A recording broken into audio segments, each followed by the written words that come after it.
সূরাতুন নিসার 91 নম্বর আয়াতে কারিমা তিলাওয়াত করা হয়েছে। আমাদের আলোচনা চলতেছিল মুনাফিকদের সম্পর্কে। মুনাফিক সমাজের অত্যন্ত ঘৃণিত, এমনকি যারা বেঈমান, ঈমান নেই, কাফের, তাদের থেকেও মুনাফিক খারাপ। একজন কাফের থেকেও মুনাফিকের অবস্থা, মুনাফিকের শাস্তি আরো ভয়ঙ্কর এবং বেশি মারাত্মক। সে কারণে মুনাফিকদের সম্পর্কে এবং কি কাজ করলে কিভাবে মুনাফিকি হয় সেটাও আমাদের জানা থাকা দরকার। মুনাফিক মুমিন হতে পারে না, কোন মুমিন মুনাফিক হওয়া সম্ভব নয়। মুনাফিক হইলে ঈমান থাকে না, এটা বড় কঠিন জিনিস। মুনাফিকি করলে ঈমান চলে যায়। সে কারণে এই সম্পর্কে আমাদের ধারণা থাকা দরকার। গত 2 মজলিসে 3 প্রকার মুনাফিক সম্পর্কে আল্লাহ পাক আমাদেরকে কোরআনুল হাকিমের মাধ্যমে জানিয়েছেন। তাদের 3 প্রকার সম্পর্কে আলোচনা হয়েছিল। আজকে 4th নম্বর প্রকার মুনাফিক। মূলত এই আয়াতে কারিমা মদিনাতুল মুনাওয়ারার 2টি গোত্র, যারা মূলত মুনাফিক ছিল, কিন্তু উপর দিয়ে ইসলাম প্রকাশ করত, নবীদের কাছে ঈমান প্রকাশ করত। এই জিনিসটাই খুব ব্যক্তি, পরিবার, সমাজ, রাষ্ট্রের জন্য বড় ক্ষতিকর। যে বিশ্বাস করে মনের ভিতরে একটা রাখে, উপর দিয়ে দেখে আরেকটা, এটাই বড় ক্ষতিকর, বড় ভয়ঙ্কর। ব্যক্তি জীবনই হোক, পারিবারিক জীবন হোক, সামাজিক জীবন হোক, রাষ্ট্রীয় জীবন হোক, আন্তর্জাতিক জীবন হোক। দেখবেন ঈমানের শত্রু যারা, ঈমানদারদের শত্রু যারা, তারা পৃথিবীতে আন্তর্জাতিকভাবে বিভিন্ন স্লোগান এরকম দেয়, যেমন যেন খুব তারা মানব সেবক, মানুষের খুব হিতাকাঙ্ক্ষী, খুব মানুষের সুযোগ সুবিধা, মানুষের সেবা করে। উপর দিয়ে তাদের স্লোগান, ভিতর দিয়ে মানব শোষণ, মানুষদের চুষে খাওয়া, মানুষদেরকে নিপীড়ন করে রাখা, নির্যাতন রাখা, এটাই তাদের ভিতরে মিশন। উপর দিয়ে দেখায় খুব স্লোগান, হ্যাঁ মানব সেবা করি আমরা। এর বড় একটা ধোঁকা হলো বিভিন্ন ধরনের এনজিও। বিভিন্ন ধরনের এনজিওদের এটা একটা বড় ধোঁকা।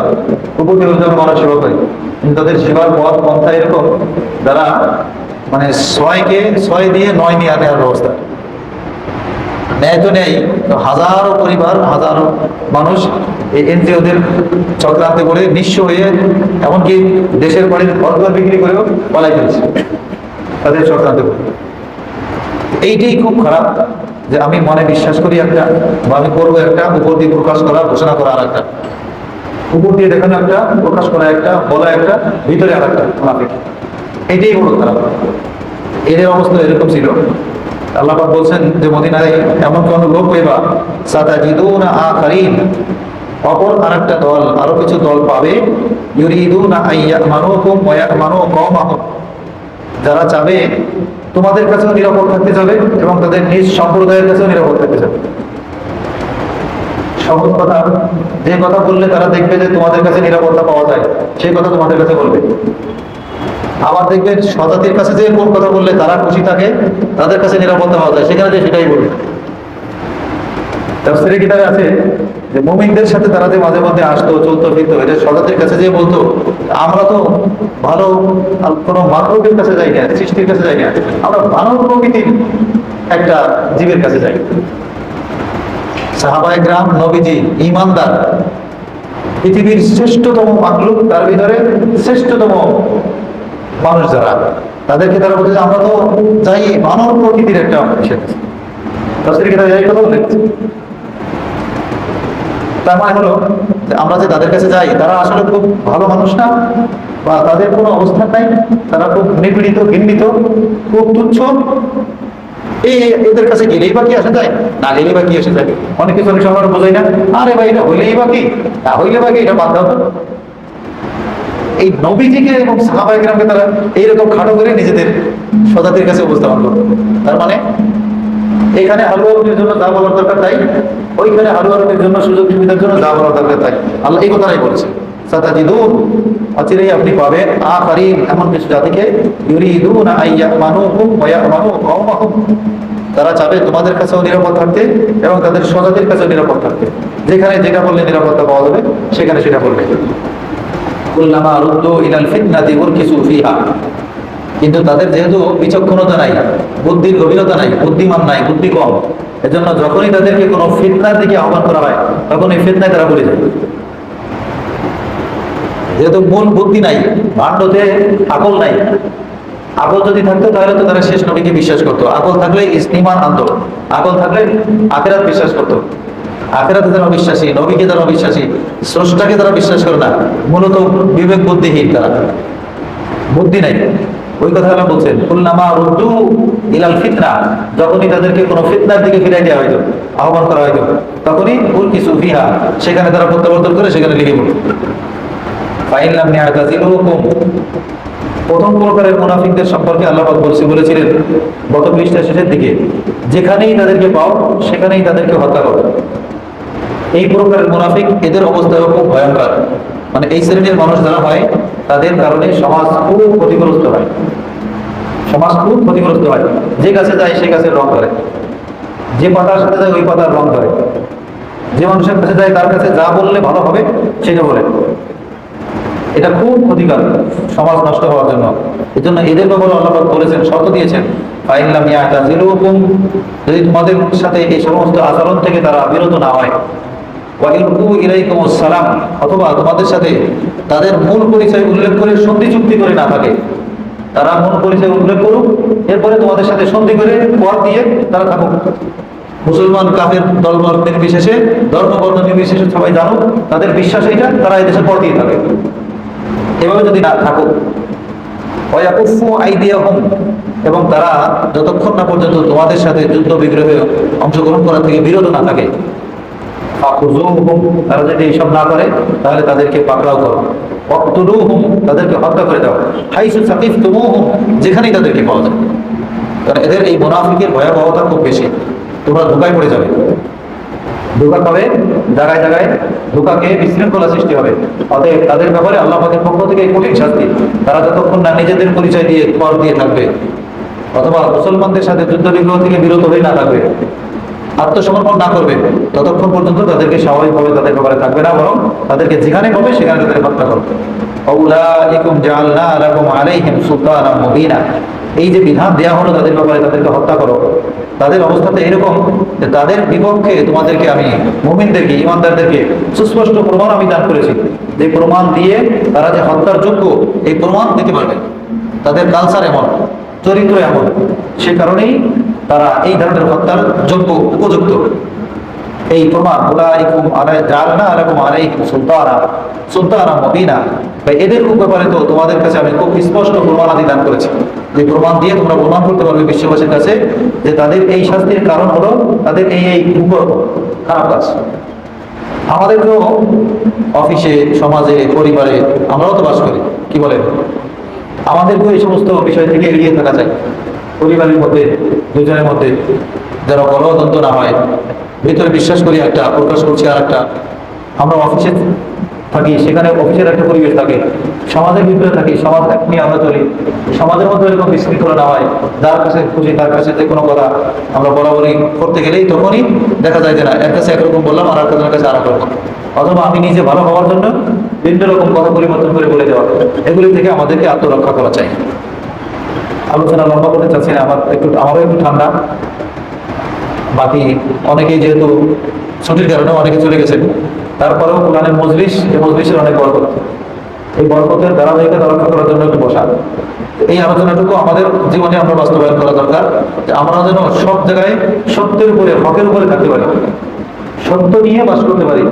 সত্য যদি আমি বলি, বাহ্যিকভাবে হয়তো মনে হবে যে এটা করলে আমার হয়তো কোনো বিপদের সম্মুখীন হবো বা কষ্টের সম্মুখীন হবো, কিন্তু আসলে না, সত্যের জয় হয় সবসময়, সবসময় সত্যের জয় হয়। হ্যাঁ, সাময়িক যদি একটু কষ্টকর মনে হয় বা একটু বিপদ মনে হয়, কিন্তু সত্যের সবসময় জয় হয়। সত্য নিয়ে আমরা থাকি, মনেও সত্যকে জায়গা দিই, বাহিরেও আমরা সত্যকে দেখাই, তাহলে ইনশাআল্লাহ আমাদের সামাজিক, পারিবারিক, ব্যক্তি জীবনে শান্তি আসবে। যখনই আমরা অসত্য, রদবদল করার, এখানে একটা বলা, ওখানে আরেকটা বলা, মনে মনে রাখছি একটা, করছি আর একটা, এগুলো করতে গেলেই আমাদের ব্যক্তি জীবনে পেরেশানি আসে, সামাজিক জীবনে কষ্ট হয়, রাষ্ট্রীয় জীবনে কষ্ট হয়, পারিবারিক জীবনে কষ্ট হয়। এগুলো থেকে আল্লাহ আমাদেরকে হেফাজত করে।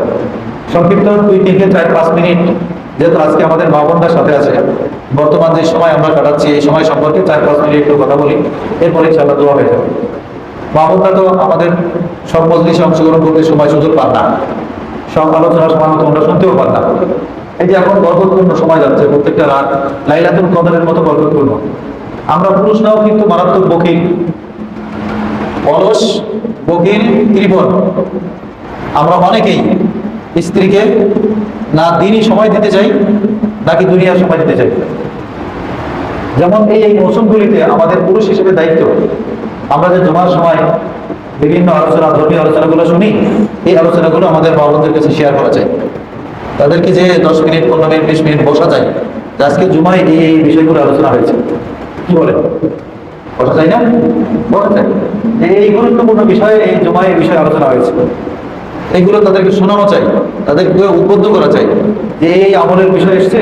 এখন তো আরবি এই মাস, এই মাসের এই ফজিলত আছে, এই মাসে এই বিশেষ বিশেষ আমল আছে। আচ্ছা, আমরা যৌথভাবে স্ত্রীকে করানো দরকার, ঘরের সন্তান আছে, ছেলে আছে, মেয়ে আছে, তাদেরকে আমলের পর উঠানো দরকার। এগুলো আমরা মসজিদে এসে যতটুকু শুনি ততটুকু আমরা প্রচার কিন্তু করি না।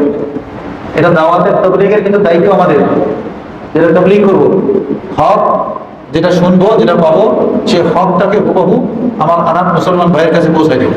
এটা আমাদের দিনই দায়িত্ব, কর্তব্য। কিন্তু আমরা আমাদের পরিবারের কাছেই পৌঁছাই না। আমাদের অনেকের ঘরে যুবতী মেয়ে আছে, স্ত্রী আছে, যুবক ছেলে আছে, তাদেরকে নিয়ে মাসের পর মাস, দিনের পর দিন বিভিন্ন ভাবে আড্ডায় কিন্তু সময় চলে যায়। কিন্তু দিনই বিষয় তাদেরকে, তাদের ধর্মীয় বিষয়ে তাদেরকে সচেতন করার জন্য 10টা মিনিট, 5টা মিনিট, সপ্তাহে, মাস, 2 মাস, বছরেও আমরা কিন্তু বসা হয় না। এটা আমাদের জন্য খুব ভালো লক্ষণ না। এটা বসার দরকার, তাদেরকে দিনের দিকে ডাকার দরকার, বোঝানোর দরকার। মায়ের পেট থেকে তো শুধু মানব আকৃতি, মানুষ নাম, এটা নিয়ে আসে। তো মৌলিক মানুষ দুনিয়াতে আসার পরে শিক্ষা দীক্ষা দিয়ে মানুষকে বানায় থাকে। মৌলিক মানুষ হইতে হলে শিক্ষা দীক্ষার মাধ্যমে তাকে মানুষ হিসেবে গড়ে তুলতে হবে। আর আমি যদি তাকে ধর্মীয় শিক্ষার দিকে, ধর্মের দিকে, আমলের দিকে মোটেই না রাখি, মোটেই সচেতন না হই, আমি ফজরের সময় উঠে আসতেছি ঠিক, কিন্তু সন্তান শুয়ে আছে, স্ত্রী শুয়ে আছে, তাদের ব্যাপারে আমি উদাসীন, একদম নীরব হয়ে উঠে ওযু করে আমি মসজিদে চলে আসতেছি, অথবা ঘরে নামাজ পড়ে নিচ্ছি, স্ত্রী শুয়ে আছে, তাকে ডাকছি না, ছেলে শুয়ে আছে, মেয়ে শুয়ে আছে, তাদেরকে উঠাচ্ছি না। খানা দানার ব্যাপারে কিন্তু এটা না। খানা দানা কিন্তু বাজারটা ঠিক, আরে আমার ওই বাচ্চারা তো এটা পছন্দ করে না, তো কেনার সময় আমি কিন্তু ওটা কিনি না। যেটা নিয়ে গেলে আমরা 3 জন খাবো, আর একজন সে তো এটা খাবে না। আমরা খেয়াল করি কিনা ভাই বলে, বাজার করতে গেলে এটা খেয়াল করি কিনা? 2টা বাচ্চা আছে, একজন এটা খুব পছন্দ করে, আর একটা জন পছন্দ করে না, একজন খাবে, আর একজনের তো মন খারাপ হবে, এটা নিবো না। যেটা দুজন পছন্দ করে সেটা নিব।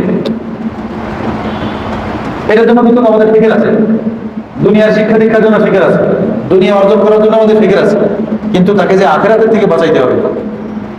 আমার মোবাইলে একবার লেখা আছে, এক মা বলতেছে কোন এক হুজুরকে, হুজুর আমার বাচ্চাটাকে যে নামাজের জন্য পাঠাবো, নামাজ পড়াবো, তাকে তো ঘুম থেকে উঠাইতেই পারি না, সে ঘুমেই পড়ে থাকে, উঠতেই চায় না ঘুম থেকে, তো তাকে কিভাবে উঠে দেবেন? তখন তাকে প্রতি উত্তরে হুজুর বলছে যে, আচ্ছা আপনার ঘরের কোণে যদি আগুন লেগে যায় তখন কি করবে? বাচ্চা ঘুমাচ্ছে, ঘরের কোণায় আগুন লেগে গেছে, তখন কি বলবো? যে উঠবে না, তো উঠে না, কি করবো? থাক, সরে চলে যাবে। যায় কেউ? আগুন লেগে গেলে তো সে তাকে যেভাবে উঠায়। তো নামাজ না পড়লে তো আগুন লেগে গেল তার গায়ে। নামাজ না পড়ার কারণে তাদের আগুন লেগে যাচ্ছে, জাহান্নামের আগুন।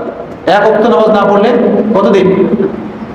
2,88,00,000 বছর। 2,88,00,000 বছর। একটা দুইটা কথা, একটা দুইটা দিন, অথচ একটা মোমের আগুন আমার আপনার শরীরে এখন সহ্য করা সম্ভব?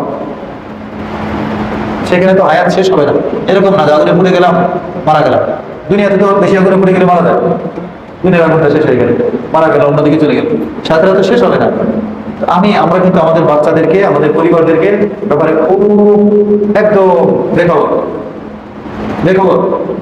এই যে বরকতপূর্ণ মাস যাচ্ছে, আমাদের স্ত্রীদেরকে সজাগ করা দরকার। নবীজি ডাকতেন, উম্মাহাতুল মুমিনিন যারা, তাদেরকে নবীজি রাত্রে শেষ রাত্রে উঠতেন, উঠার পরে তাদেরকে ডাকতেন, আমাদেরও দায়িত্ব। এই যে গুরুত্বপূর্ণ মাস, গুরুত্বপূর্ণ প্রতিটি রাত, এক একটা রাত এক একটা শবে কদরের পরিমাণ সমান। রমজান মাসে আমরা এক শবে কদর পালন করার জন্য 10 দিন পর্যন্ত এসে মসজিদে পড়ে থাকি। কি বলে? মসজিদে এতেকাফের মূল লক্ষ্য উদ্দেশ্য এতেকাফ করলে শবে কদর পাওয়া যাবে, তাই না? তো ওই শবে কদর পাওয়ার জন্য 10 দিন পর্যন্ত পরিবার পরিজন ছেড়ে এসে বসে থাকি। আর এখানে হাদিসের বর্ণনায় নিশ্চিত প্রতিটা রাত শবে কদর। কিন্তু আমিও বেখবর, আমার পরিবার পরিজন সবাই বেখবর হয়ে পড়ে আছে। এই আমাদের স্ত্রীদেরকে এগুলো জানানো দরকার। মসজিদের থেকে জুমার বয়ানে যেগুলো শুনি, তাফসিরে যেটা শুনি, সেটা যে তাদেরকে বলা দরকার এবং তাদেরকে উদ্বুদ্ধ করা দরকার। প্রতিটা দিন 1 বছরের গুনাহ মাফ হয় একদিনের রোজা রাখলে। হেলাই খেলায় আমাদেরকে চলে যাচ্ছে আমাদের হায়াত থেকে। 1 বছরের গুনাহ মাফ হওয়া এত সাহায্যখানি কথা না, সোজা কথা না। কত হাজার হাজার গুনাহ প্রত্যেকদিন করে ফেলছি। 1 বছরের গুনাহ, 10 দিনে 10 বছরের গুনাহ। অতএব এই যে সামনে যে দিনগুলো এখনো বাকি আছে, সামনে আপনার ধরেন কথা ঈদের রাত আছে, আগামীকাল পরশু তো আমাদের আরাফার দিন। এই আরাফার দিনে রোজা, আরাফার ইবাদত, বিশেষ করে কোরবানির সম্পর্কে আমাদের অনেক মা বোন গাফেল। তাদের উপরে কোরবানি ওয়াজিব, কিন্তু কোরবানি দেন না। মা বোনদেরকেও যাদের কাছে কোরবানি ওয়াজিব পরিমাণ অর্থ সম্পদ আছে, এখন যেই মা বোনের কাছে 1 ভরি স্বর্ণ আছে তার উপরে কোরবানি ওয়াজিব। যার কাছে মাত্র 1 ভরি স্বর্ণ আছে, 1 ভরি স্বর্ণ থাকলেও তারপর কোরবানি ওয়াজিব। 1 ভরি স্বর্ণের দাম এখন আমি আপনি বিক্রি করতে গেলেও 90,000 টাকা, কিনতে গেলে 1 লাখের উপরে, 1,12,000 16,000, এখন ওই যে মার্কেট 16,000, বিক্রি করতে গেলে 90,000-92,000 টাকা। 75-80,000 টাকা থাকলেই কোরবানি ওয়াজিব হয়ে যায়। টাকা বা টাকা পরিমাণ সম্পদ থাকে। এই মা বোনদের উপরে কোরবানি ওয়াজিব, তাদেরকে উদ্বুদ্ধ করা চাই কোরবানি আদায় করার। এই যে জিলহজ মাসের 1 তারিখ থেকে 10 তারিখ কোরবানির আগ পর্যন্ত যদি শরীরের নখ, চুল, মোষ ইত্যাদি কর্ম না করা হয়, বিরত থাকা হয়, এই বিরত থাকার ওসিলায় আল্লাহ রাব্বুল আলামিন একটা কোরবানি সওয়াব দান করেন। এটা আমাদের সব দায়িত্ব ছিল সংসারের কর্তা হিসেবে। আমি আমার সব সন্তানকে আগে সচেতন করা যে তোমরা নখ কাটো, মোষ কাটো, এই কদিন কিন্তু কাটতে পারবে না, চুল কাটতে দেওয়া হবে না। আলহামদুলিল্লাহ, আল্লাহর মেহেরবানি, আমি আমার বাসায় খুলে দিয়েছি। বাচ্চার মা সে ভুলে বলতেছিল এক ছেলের চুল একটু বড় হয়েছে, ওরা চুল কেটে ফেলানো দরকার। সে বেখিয়ালে বলছে, যদিও তারও এটা মাথায় আছে, কিন্তু আমি সাথে সাথে বলে দিয়েছি না, কোরবানি শেষ হওয়ার আগ পর্যন্ত কারো চুল নখ কিছু আর কাটা হবে না, যে অবস্থা আছে থাক। এই যে আমি আজকে মোষ কাটিনি, বড় দেখা যাচ্ছে, হয়তো একটু দেখতে বেরুঙ্গা দেখা যাচ্ছে, যাক এই 1 সপ্তাহে তো বড় দেখা যাচ্ছে, হয়তো বেরুঙ্গা দেখা যাচ্ছে, যাক কাটিনি। তাতে কি হয়েছে? নখ কাটি নেই, নখ এখন চুল কাটি দিতে গেলে বাবা বাড়তেছে, বাঁধো কি আসে, 10 দিন কাটলাম না, কি এমন ক্ষতি? একটা কুরবানির স্বভাব এত ছোট না, একটা কুরবানির স্বভাব এত ছোট না। আমার 3 ছেলে, আমার স্ত্রী, আমরা 5 জন, বলতেছি না কারো করা যাবে বাস। কিন্তু আমাদের বাবা হিসেবে আমাদের কিন্তু সব পরিবারের এটা দরকার, এটা আমার দায়িত্ব। আমার সন্তানকে দিনের উপরে রাখা, দিনের উপরে সে চলছে কি চলছে না সেটা একদম নিগরানি করা, তদারকি করা, এটা আমার দায়িত্ব। শুধু 5 ওয়াক্ত খাবার দেওয়া, ভালোভাবে কাপড় দেওয়া, আরামে রাখা, ফ্যানের নিচে রাখা, এসিতে ঘুমাইতে দেওয়া, এটা আমার দায়িত্ব না শুধু। এটা খুব খণ্ডকালীন, এটা খুব খণ্ডকালীন। বরং কোরআন তো বলছে যে দুনিয়ার দায়িত্ব সব পালন করা হয়েছে, আখেরাতের দায়িত্ব পালন করা হয়নি। আখেরাতে বলবে যে ওনাকে আমার সামনে এনে শোয়াই দাও, আমি তার ঘাড়ের উপরে পা রেখে আজকে জাহান্নামে চলে যাই, আমাকে আখেরাত শিখায়নি। তাহলে কি লাভ হইল আমার? দুনিয়ার এই ইংলিশ মিডিয়ামে পড়াইয়ে, এসি রুমের ভিতরে রেখে, জান কোরআন দিয়ে বিল্ডিং তৈরি করে দিয়ে ছেলেকে রাখলাম, মেয়েকে রাখলাম, তার খাবার দাবার দিলাম, উন্নত কাপড় পোশাক দিলাম, তার সুন্দরভাবে চলাফেরার জন্য সব ব্যবস্থা করলাম। সেই সন্তান বলে যে এখন আমার সামনে এনে সহায় দাও, তো দুনিয়ার সবকিছু তো করেছে, আমাকে আগের আছে শিখায়নি। দুনিয়ার সবকিছু আমাকে করেছে, আগের আছে শিখায়নি। কেন শিখাইলো না? আমার সামনে সহায় দাও, তার ঘাড়ের উপরে পা দিয়ে জাহান্নামে চলে যেত। কোনটা করার দরকার ছিল, কোনটা করলাম না। কিন্তু দুনিয়াটা কিন্তু আমরা করছি, এটা আমাদের দায়িত্ব ভাই। বাবুদেরকেও বলার উদ্দেশ্য এটা, এই যে গুরুত্বপূর্ণ সময় আপনারাও যদি একটু সচেতন হন। স্বামী, ছেলে, বড় ছেলে জোয়ান নামাজ পড়ে গেছে, যদি বড় ছেলেকে ডাক দিয়ে বলেন, বাবা আজকে হুজুর কি কি বিষয় বলছে, আমাকে কিছু শোনা। স্ত্রী হিসেবে যদি বলে যে আপনি জোয়ান নামাজ পড়ে এসেছেন, সেখানে আধা ঘন্টা প্রতি হুজুরের বয়ান শুনছেন, আমাকে কিছু শোনান। আছে এই পরিবেশ? পাওয়া যাবে? আপনারা তো অনেক স্বামী আছেন এখানে, জীবনে কোনোদিন বলেছে কোনো স্ত্রী? আপনার আমার মেয়ে কোনোদিন বলেছে বাবা জুমার নামাজে তো আমার যাওয়া হয় না, জুমার নামাজে তো দিন ধর্মের কথা হয়, আমাকে কিছু শোনান? কোথায় আছি আমরা? কোন জগতে আছি? কোন দিকে আমাদের গন্তব্য? দরকার কি ছিল আমার? করছি কি? দরকার তো ছিল দুই দিক থেকে তলব থাকা, যে আমি দিনের কথা শুনেছি, আমি যে শোনাই, যে শুনতে পারিনি তারও তলব থাকা দরকার ছিল। যে আমরা তো ওখানে যাইতে পারি না, সেখানে আলে মোলামারা দিন বলে, দিন সম্পর্কে আলোচনা করে, আমাদেরকে কিছু শোনান যাতে আমরা দিনমুখী হই, আমরাও যেন আখেরাতে বেঁচে যাই, পরকালের জন্য আমরাও মুক্তি পাই, আমাদেরকে কিছু শোনান। মামুনরা যারা আছে আমরা এগুলো শিখাইতে হবে আমাদের বাচ্চাদেরকে, সন্তানদেরকে। আমরা যারা স্বামী আছি আমাদের স্ত্রীদেরকে, বাচ্চাদেরকে শিখাইতে হবে, বলতে হবে। এই যে দেখেন পরীক্ষা নিয়ে দিলেন, জরিপ নিয়ে দেখেন, জিলহাজের 9 তারিখ ফজর থেকে নিয়ে তাকবীর বলতে পারে, 13 তারিখ আসর পর্যন্ত, 9 তারিখ ফজরের পর থেকে নিয়ে পুরুষদের জন্য মসজিদে জামাতের সাথে সাথে সজোরে একদম চিৎকার করে যদি বলে তাহলে সব বেশি।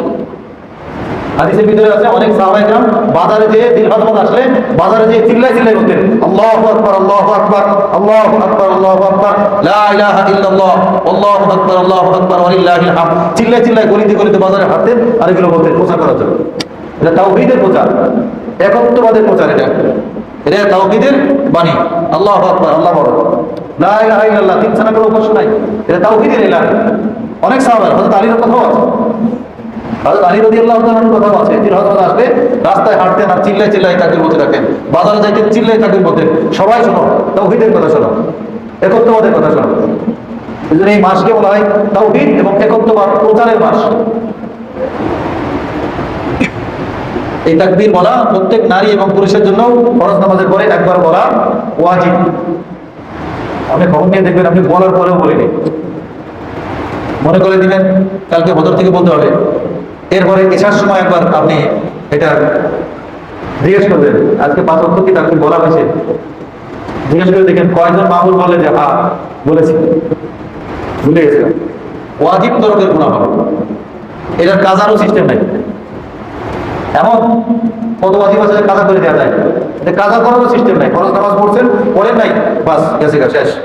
এই না পড়ছেন তো ওয়াজিব তরফের গুনাহ। পুরুষের জন্য তো যদি জামাতে যারা আসেন তাদের তো একজনের নিজের মনে না থাকলেও আর 10 জন বলতেছে শুনে শুনে একটু মনে আসে। আর যেহেতু সারা বছরের এটা আমলও না, শুধু বছরের 5 দিনের আমল, মা বোনদেরকে মনেই থাকে না, এই পুরো ওয়াজিব তরফের গুনাহ হচ্ছে, ওয়াজিব তরফের গুনাহ হচ্ছে। এই জন্য মা বোনদের জন্য উচিত নামাজ যেখানে পড়ে ওই জায়গায় একই দিনে তাকবীর লিখে সামনে টানা রাখা, তাকবীর কাগজে লিখে, যেখানে আমরা ঘরে নামাজ পড়েন নামাজের সামনে বড় অক্ষরে লিখে তাকবীর লিখে টানা রাখা, যাতে করে নামাজের ভিতরে নামাজের পরেও যাতে চোখে পড়ে, চোখে পড়লেও যেন পড়া হয়। এক কৌশল অবলম্বন তো আমরা করি নাকি করি না? হ্যাঁ, দুনিয়াতেও বিভিন্ন সময় বিভিন্ন জিনিস যখন সেটা গুরুত্বপূর্ণ হয় সেটা যাতে আমার হাত ছাড়া না হয়, ছুটে না যায়, সেটা অর্জন করার জন্য ওরা ভূমিকা নেই। এখানেও ভূমিকা নিতে হবে। অধিকাংশ মামুল এই ওয়াজিব তরফ করছেন নিয়মিত। অনেকে তো আছেন নামাজই পড়েন না, এমনকি নামাজি মামুলরাও এই ইবাদত তাদের থেকে চলে যাচ্ছে। আমরাও মসজিদ থেকে আমল করে যাই, যে জিজ্ঞেস করি না এটা করছো, এটা আমাদের করা চাই। মামুল থেকে একটু মনে করাই দিব, পাশাপাশি একটু যে খবর নিব, তাহলে তাদেরকে বারবার একটু প্রথম কমপক্ষে একদিন 2 বার স্মরণ করাই দিলে তাদের স্মরণ হবে, তারাও আমল করবো ইনশাআল্লাহ। এরপরে কুরবানির যে বিষয়টা বললাম, আমরা পুরুষরা যারা কুরবানি করি মা বোনদেরকে কুরবানির জন্য উদ্বুদ্ধ করব। মা বোনরাও আমরা যাদের কাছে এই পরিমাণ অর্থ সম্পদ আছে, শুধু জাকাতযোগ্য সম্পদ থাকলে কুরবানি ওয়াজিব হয় এমন না।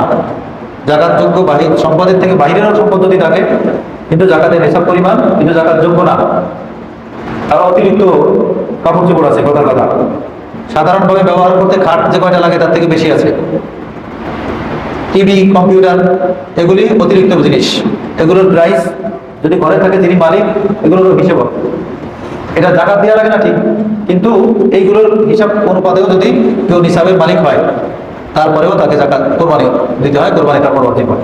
এগুলো খুব শিখার বিষয়।